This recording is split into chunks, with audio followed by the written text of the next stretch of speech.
So now let's just throw it into two different things. If you think it's underpopulated, do you believe in eugenics or not? I don't want to go into this. Or underpopulated, do you believe in any sort of like what solution to raise the population would be? They already do this, man. They already tried. I mean, that's why back in so I was born in '96, right? And then about early teenage years, you know the music that was out there. You know the music, and it's still kind of going, but it's backed off a little bit. The music back then was very provocative. You know, a lot of us were too young to understand it, but man, was that stuff provocative. 100%. Right?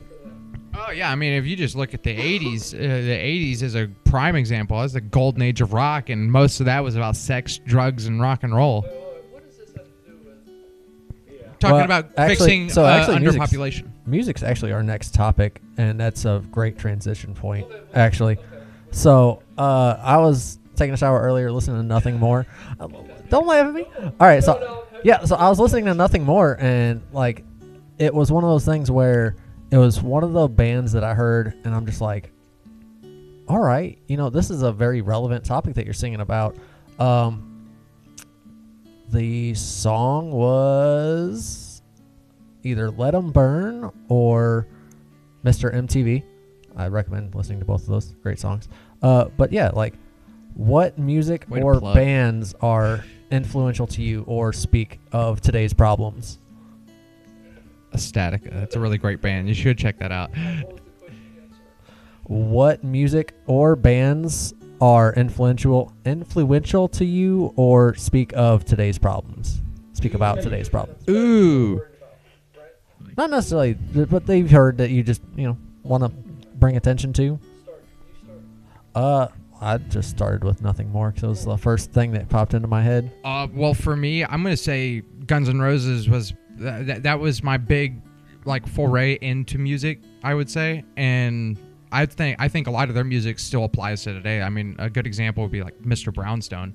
It's all about heroin and how addictive that can be and how crazy it can make your mindset, and that's still a very prominent issue now. Of course, not just with heroin, but with all sorts of different types of drugs. Yeah.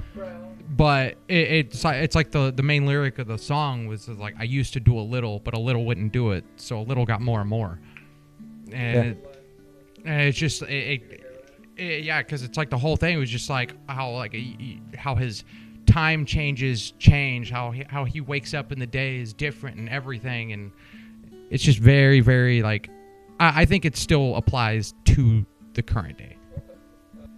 No, I like my music that I listen to is mostly just for my mind. You know, I'm very creative. I have a very vivid imagination. And okay, your number one band, name it. The one you listen to most often. Probably Pendulum. Okay. What genre? It's electronic. It's drum and bass. So no vocals at all. It's just a lot of it has vocals, but a lot of it's just music.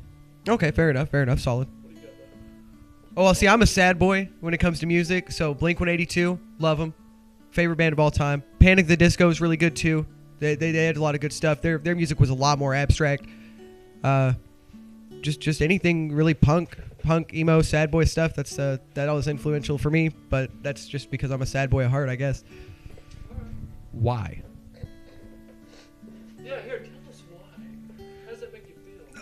It just applies. I can apply it to a lot of my emotions and how I feel. And whenever I listen to these things, they're saying all the words I wish I could come up with to say, but I just haven't found the words. But I found the words within the music.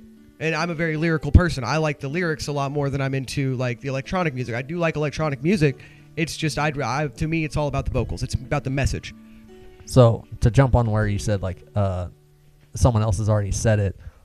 It brings me back to one of my favorite lines in a Motionless in White song, and that is, I've never had the words to say, but I can quote them all. Sometimes I just can't find. But yeah, it's just one of those lines where it's it's solid because, and the following lines is, I am human and I need to be loved. Well, so, I've been met in a situation where I've sent somebody a song to kind of express how I feel because that song did a really good job at encompassing that. And they said to me, their words to me, and that was, use your own words. And all I can think of that is that is the embodiment of what I'm feeling. Those are my words. They just were spoken through somebody else. I would have said. No, honestly, it's really funny you said that. That instantly brought me to that really hilarious George Carlin line where he was talking about like the phrase "use your own words," and he's just like, I was just using the words everyone else was using. I didn't know there was my own words. Yeah, it's like what? You wouldn't understand me if I were to use my own words. So I've got to use the next best thing I can use to communicate.